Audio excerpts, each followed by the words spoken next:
আসসালামু আলাইকুম রহমতুল্লাহ। প্রিয় দেশবাসী, একটা অত্যন্ত দুঃখের বিষয়।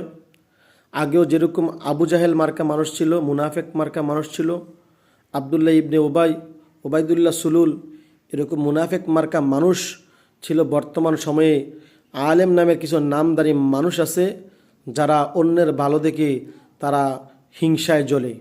বর্তমান সময়ে সারা সোশ্যাল মিডিয়া, সারা বাংলাদেশে একটি বিষয় আলোচনা হচ্ছে।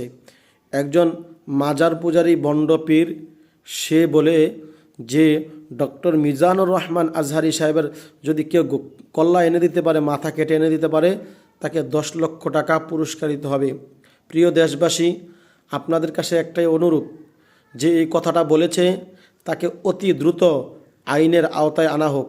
আর আপনাদের সকলের সহযোগিতা কামনা করি। যেমনিভাবে এই ফুরাত নদীর তীরে মুনাফিকি করেছে, এই মুনাফেক, সে মুনাফিকি কইরা হুসাইন রাদিয়াল্লাহু তাআলা আনহুর গর্দান কেটেছে। এই মুনাফিকি কইরা মুসলমানের নাম ব্যবহার করে, সাইনবোর্ড ব্যবহার করে, আসলে এরা মুসলমান নয়, এরা মুনাফিক। এই মুনাফিকদেরকে বাংলার জমিনে চিহ্নিত করতে হবে, এদের বিচারের আওতায় আনতে হবে।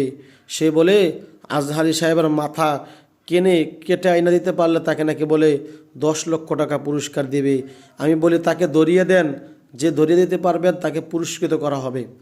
যে এই কথা বলেছে যে আজহারি সাহেবের মাথা কেটে দিতে হবে, কেটে দিতে পারলে তাকে 10 লক্ষ টাকা পুরস্কার দেওয়া হবে। আমি বলি তাকে ধরে আইনের আওতায় এনে দেন, আপনাদেরকে পুরস্কৃত করা হবে। এ মুনাফেককে, একজন আলেম হয়ে কিভাবে এই বন্ড মাজার পূজারী মিথ্যুক প্রতারক, সে কিভাবে বলে আজহারি সাহেবের মাথা কাটতে?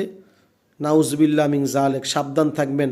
এই সমস্ত ভণ্ডপীর যারা শীতকাল আসলে মাজারে ল্যাংড়া হইয়া, বাবার মতো দাঁড়াইয়া, বিভিন্ন জিনিসে উলঙ্গ হইয়া নাচানাচি করে, ওয়াজের নামে ভণ্ডামি করে, মাজার পূজারী ভণ্ড মুনাফেক ইমান হারাদের কাছ থেকে দূরে থাকবেন, সাবধান থাকবেন, যাতে করে তারা ইসলামের কোনো দুশ্মনী না করতে পারে, কোনো আলেমদেরকে নিয়ে কোনো ষড়যন্ত্র না করতে পারে। কারণ এরা এদেশের মুনাফেক, কারণ এরা মুসলমানের সাইনবোর্ড ব্যবহার করে, এরা বাস্তবিক পক্ষে মুসলমান নয়, এরা হচ্ছে মুনাফেক। এদের চরিত্র মুনাফেকের মতো, এদের কোনো বৈশিষ্ট্য নাই, এদের কোনো চরিত্র নাই। এরা ইসলামের দুশ্মন, মুসলমানের দুশ্মন, কোরআনের দুশ্মন। কারণ এরা মুসলমানের সাইনবোর্ড ব্যবহার করে শুধু নিজের পেট পূজারি করার জন্য, পেটের ধান্দায় এরা মাজারে এরকম করে। এদের কাছ থেকে আপনারা সাবধানে থাকবেন।